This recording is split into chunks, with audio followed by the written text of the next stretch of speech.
Eu sou história, cultura e entretenimento. Eu sou o Centro Histórico Cultural Santa Casa, mas pode me chamar de CHC.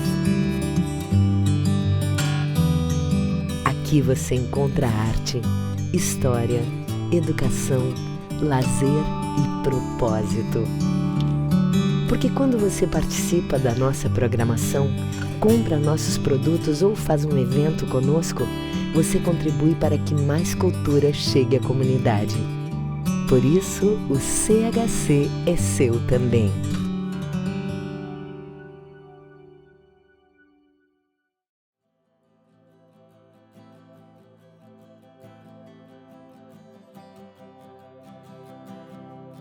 Bem-vindos! Esse é o cemitério da Santa Casa, o cemitério mais antigo em atuação na cidade de Porto Alegre. Ele foi inaugurado em 1850, justamente num momento em que o cemitério da cidade, o cemitério que ficava junto à Igreja da Matriz, estava superlotado. Esse cemitério ele se encontrava até mesmo com parte dos corpos insepultos e diz, na documentação existente do período, que parte desses corpos que estavam à mostra, alguns animais que circulavam pela cidade utilizavam eles como uma fonte de alimentação ou até mesmo de brinquedo. E apareciam perto das casas das pessoas com esses ossos e outras partes de corpos.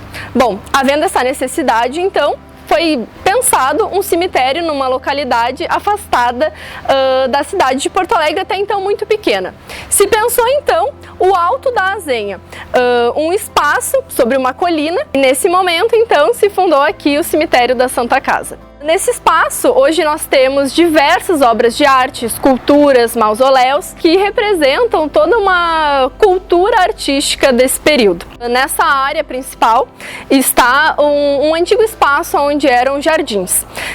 O cemitério originalmente ele começava atrás desse pórtico e era separado na ala dos pagantes, das pessoas que poderiam comprar túmulos, terrenos perpetuamente ou arrendar por um tempo, e uma outra ala onde ficavam as pessoas que não tinham como pagar por esse sepultamento. Os indigentes, os escravizados, os presos da cadeia civil, enfim, as pessoas mais pobres.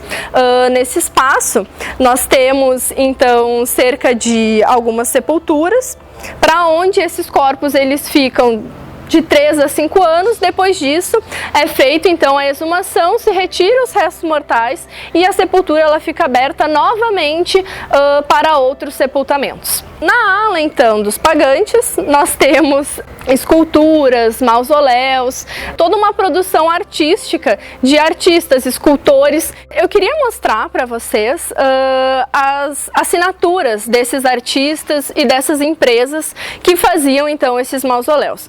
No caso das famílias, então, e se dirigiam até uma marmoraria, alguns desses monumentos, tanto os mausoléus quanto as esculturas, já existiam em catálogos e a família poderia escolher qual a obra que estaria no seu monumento. Em outros casos, era feita então uma obra específica para aquela pessoa que estava ali sendo sepultada. Principalmente no caso de personalidades públicas, políticos, a gente vai ter a produção específica de monumentos para essas pessoas. Geralmente isso acontecia a partir de concursos públicos, onde os artistas então escreviam a sua obra e o que ganhava tinha então a obra executada. Ainda assim, a obra ela era executada por uma empresa, por uma marmoraria, e essas marmorarias elas registravam o seu trabalho com então pequenas plaquinhas de metal. Aqui eu queria mostrar uma para vocês. Essa é a da Casa Alois, uma empresa que existe desde fins da década de 1880 e perdurou até mais ou menos a década de 1960, colocando monumentos funerários em diversos cemitérios do estado e também produzindo monumentos públicos. Outras marmorarias também existiam, mas a Casa Alois é a que mais colocou monumentos em todo o nosso cemitério.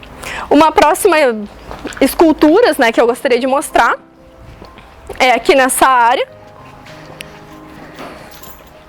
Nessa alameda, nós temos diversas esculturas mais femininas. Também uma questão bem característica do período, né, onde se produziam esculturas femininas, anjos até mesmo com características mais femininas, pranteadoras que representavam até mesmo o sentimento que aquela família poderia ter perante a morte. Então aqui nós temos uma escultura feminina.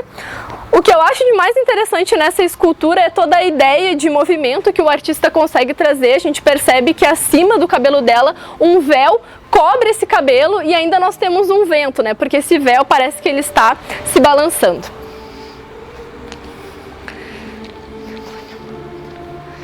Temos aqui uma outra escultura feminina, mostrando até mesmo parte de um momento artístico onde se priorizavam características mais eróticas desses corpos femininos. Como a gente pode ver, ela está com o ombro desnudo.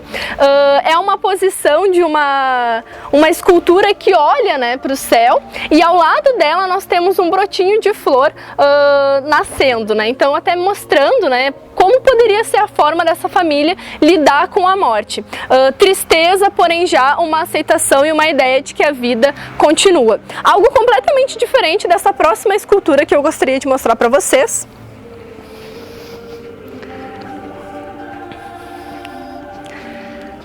Aqui nós temos uma escultura feminina, uma pranteadora, em uma posição muito de desolação.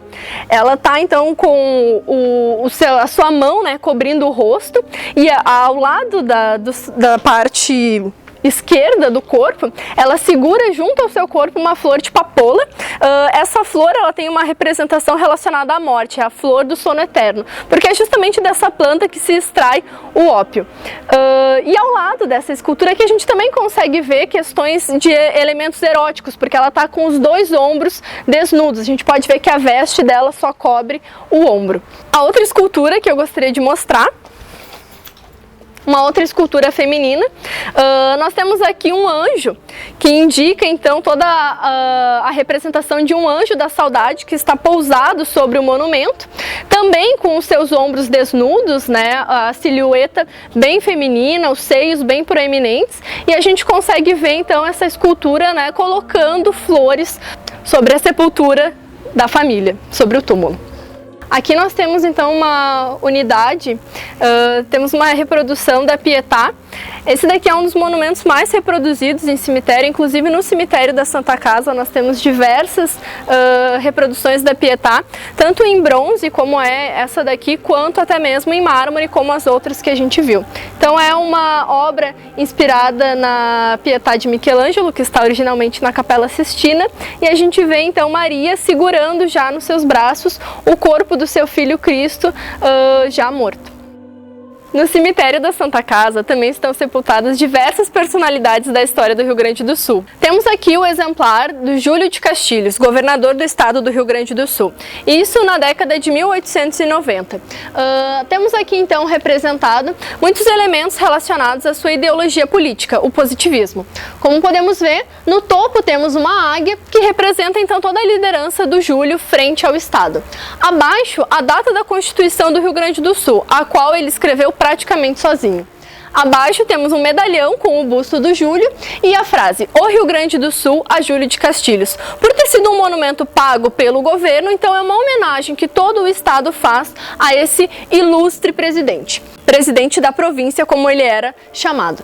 Abaixo, então, nós temos o brasão da bandeira do Rio Grande do Sul e as palavras ordem e progresso, também fazendo referência com aquela questão do positivismo. E uma frase bem clássica dessa ideologia positivista, que previa que a pessoa ela se eternizava na sua morte a partir dos grandes feitos, é: os vivos são sempre e cada vez mais governados pelos mortos.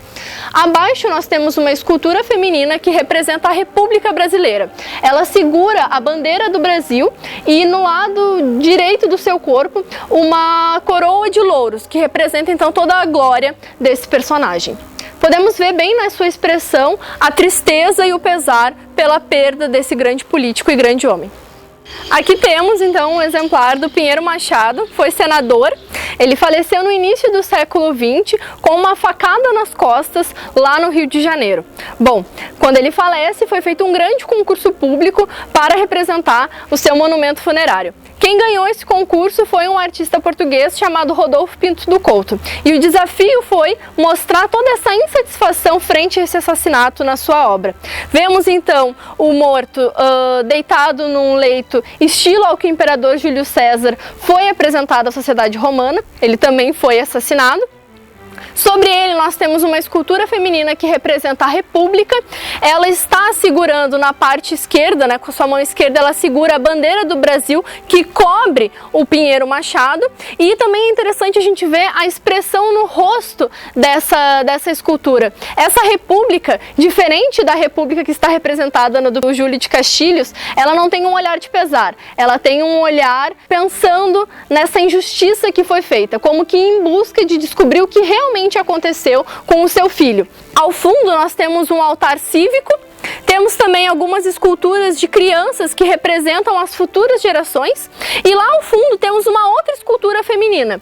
Aquela escultura ela representa a Clio, a musa da história. E como uma historiadora, a Clio ela tem em seu colo um caderno e uma pena. Ela escreve os grandes feitos e a história do Pinheiro Machado pensando nas futuras gerações, nessas crianças que aqui trazem flores, ramos de palma e inclusive até mesmo beijam a bandeira. Esse conjunto ele foi levado para diversas partes do país e exposto em grandes exposições artísticas. Foi um monumento que levou cerca de 5 anos mais ou menos até ficar pronto. Este também é um daqueles monumentos públicos em que o Estado financia. E por ser o Estado que faz essa homenagem, nós temos o Rio Grande do Sul a José Gomes Pinheiro Machado. E uma frase bem célebre do positivismo: o esquecimento é o nada, a glória é a outra vida. Outra personalidade histórica que está sepultada no cemitério da Santa Casa é o José de Plácido Castro. Ele esteve envolvido no conflito que acabou por anexar o Acre ao território do Brasil.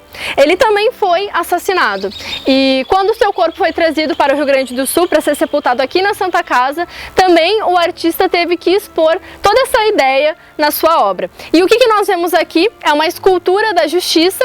Na verdade, eu diria que é uma escultura da injustiça, porque a justiça geralmente ela é representada com os seus olhos vendados e a sua balança equilibrada. Como vocês podem ver, a venda dessa escultura ela se encontra na sua testa, assim ela consegue enxergar tudo o que está acontecendo.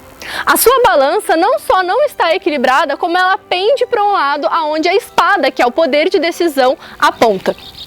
Logo abaixo, nós temos um leão.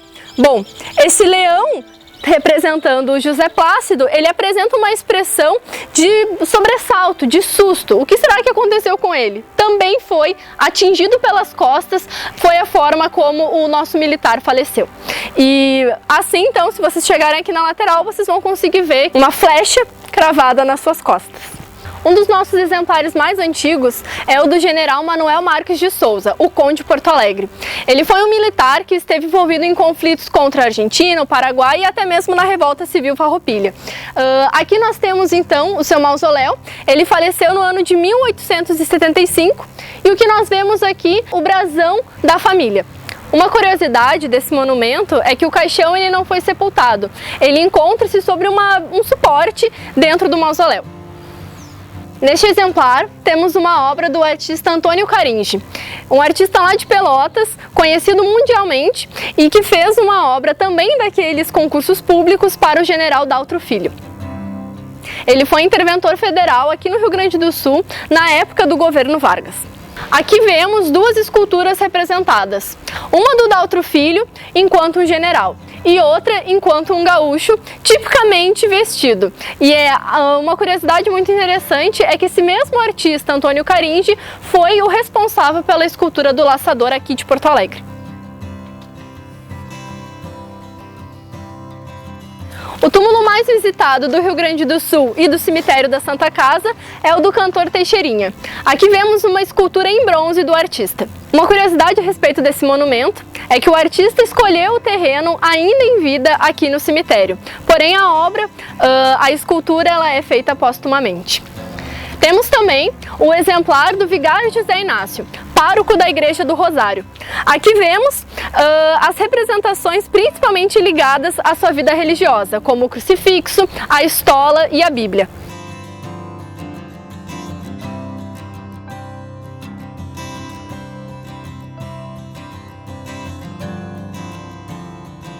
Originalmente, toda essa área compreendia o Campo Santo. Porém, com novas reestruturações do cemitério, foram sendo feitas outras sepulturas para venda, mais simples. E hoje, o Campo Santo ele está no espaço ao fundo do terreno.